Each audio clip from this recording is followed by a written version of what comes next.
Uh, so, Virgo, I need you to hear this. Not with fear, not with the particular anxiety that the word disappear might naturally produce when it is attached to someone in your life without the context that would allow you to understand what the disappearing actually means and whether it is something to grieve or something to quietly receive as the particular kind of gift that clearings are when they happen on their own without requiring you to do the difficult work of initiating them yourself. Someone is about to disappear from your life, and you need to know this before it happens so that when it does, you receive it correctly as what it actually is, rather than as something other than what it is, which would cause you to respond to it in a way that does not serve you, or the situation, or the version of your life that is going to be available to you on the other side of this disappearing. Welcome, and let me tell you everything. Um, First, the context, because disappearing without context is alarming in a way that context resolves. And I want you to have the context before anything else. This is not a loss, or at least it is not primarily a loss. Even if it has the surface appearance of one, even if the person disappearing has been in your life in a form that felt like presence or connection or something worth having in at least some dimensions, at least some of the time. This is a clearing. The specific kind of clearing that happens when someone who was not supposed to be a permanent feature of your life begins to exit in whatever way their particular exit takes, because something has shifted in the energy between you or in the circumstances around you or in them that makes the continuation of their presence less sustainable than it was in the previous configuration of things.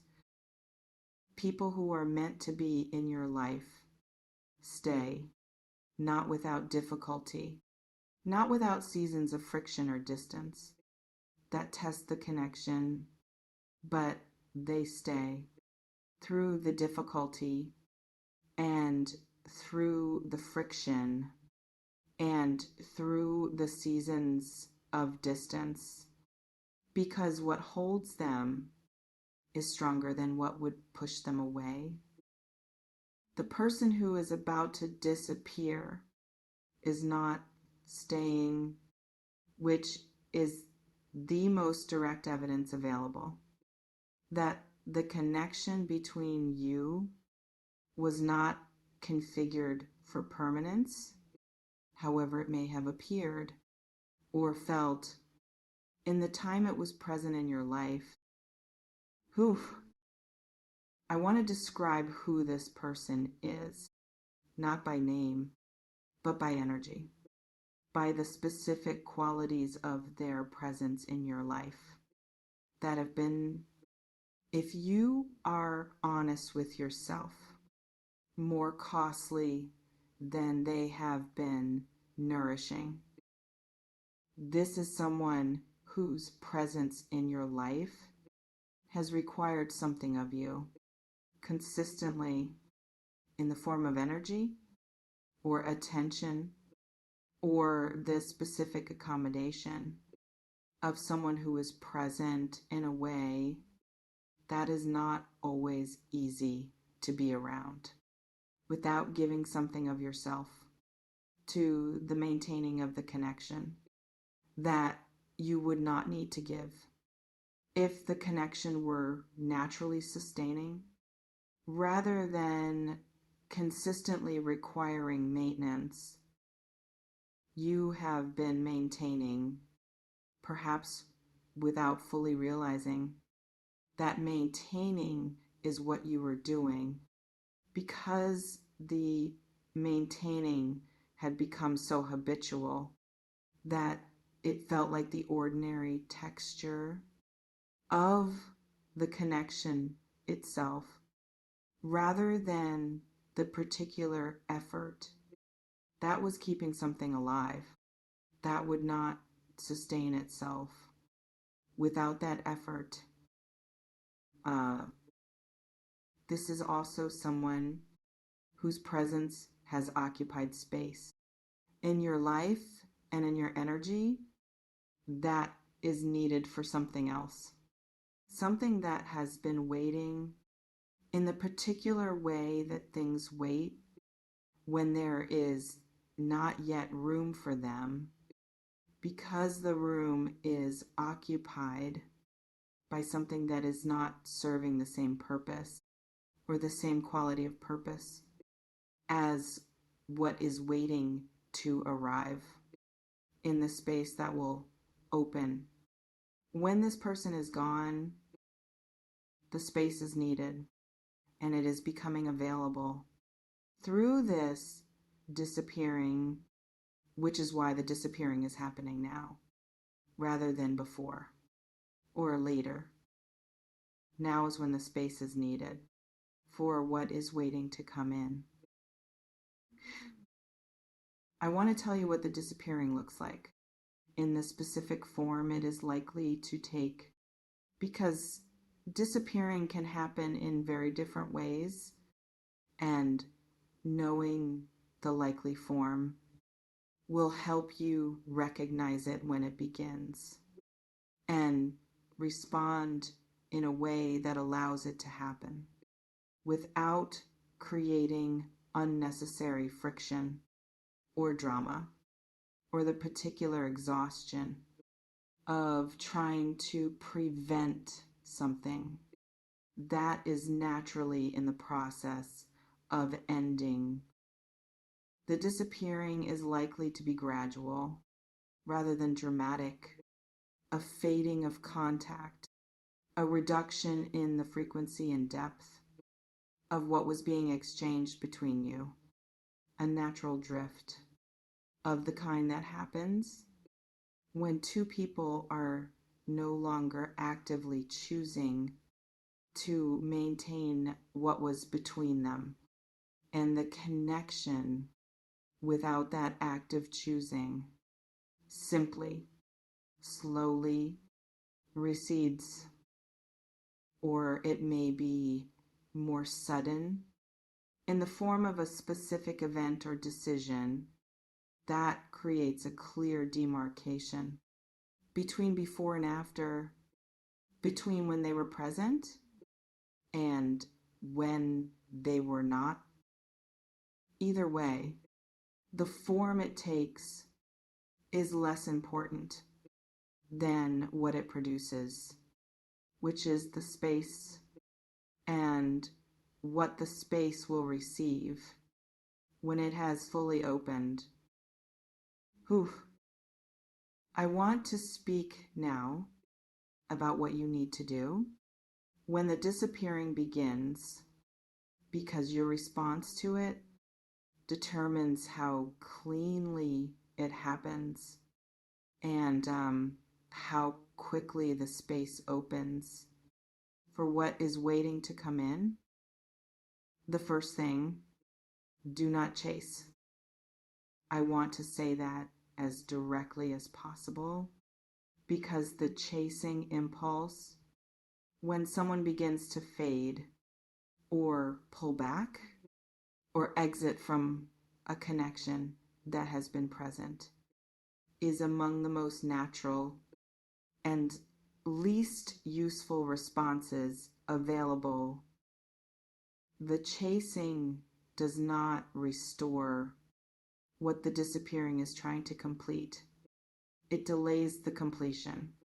It extends the transition between the presence of someone who was not serving you well and the space that will serve you better by holding what is coming instead of what is going. If someone is going, let them go. Not with the managed pretense of indifference. That is performing acceptance without actually feeling it.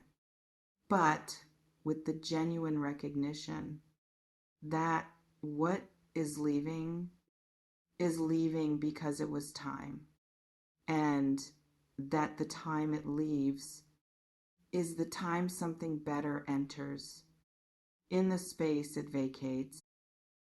The second thing, do not make the disappearing about you in the particular way of someone who interprets another person's exit as a verdict on their own value or worth or adequacy, rather than as a natural movement of energy and people and connections that are in the process of finding their appropriate configurations. Over the course of a life, when someone leaves your life, it says something about the fit between their energy and yours. At this particular moment, in both your stories, it does not say anything about your worth, or about whether you are the kind of person worth staying for by the right people at the right time. In the right circumstances, the right people stay, and the people who leave were not the right people for this season of your life, however they may have felt when they were present. And the third thing, watch for what comes in to the space that opens, because something always comes in when space is created, and the quality of what comes in is often the clearest confirmation that what went out was taking up space. It was not meant to hold permanently. What is waiting to come in the space that this disappearing creates, is better suited to you and to who you are in this season, and to what you need, and to what you have been working toward, than what is currently occupying the space that it will soon vacate. Trust that, even before you can see what it is, because what is waiting is already in motion toward you and has been for some time. And the disappearing of what is going is part of what creates the conditions for what is coming to finally arrive in the form it needs to arrive in, without having to compete for space with something that was always meant to be temporary. Whew. I also want to say something about how to hold this person as they disappear, because I think the how of holding them during the disappearing affects how cleanly the space opens and how peacefully you arrive on the other side of the clearing. Hold them without bitterness if you can, and I say if you can, because I understand that bitterness is sometimes the honest response to someone's presence in your life. When that presence has been costly, in the ways I described earlier, and when the clearing of it is arriving not through your choice, but through theirs, which can produce a particular kind of resentment, that is understandable. Even when it is not particularly useful, if bitterness is present, let it be present without giving it the energy that would sustain it into the season that comes after the clearing. Because the season after the clearing does not need the bitterness of the season before it to be navigated successfully, and the bitterness carried forward into the new space has a way of occupying the space that was just cleared and preventing what is coming from arriving into a fully open space rather than a space that is only partially clear, because the residue of the previous occupant has not yet been fully released. Release as completely as you can. When the disappearing is complete, not the memory, not the learning from the experience, not the understanding of what the connection was and what it taught you about what you need and what you will not accept going forward, but the weight of it, the energy it has been taking to have them in your life and to maintain whatever was between you. That required maintaining rather than simply being. Release the weight and let the space be light and open and ready for what is coming. Someone is about to disappear from your life, and now you know, before it happens, what it is and why it is happening and what it is making room for. Receive the disappearing with whatever grace is available to you in the specific moment it arrives, and let the space it creates be received with equal grace as the gift it is, rather than only the absence of what was there before. Because what was there before was taking space that is needed for what comes next. And what comes next is worth the space. You will see that when it arrives in the room that is being made for it right now, through this disappearing, that you now know is coming.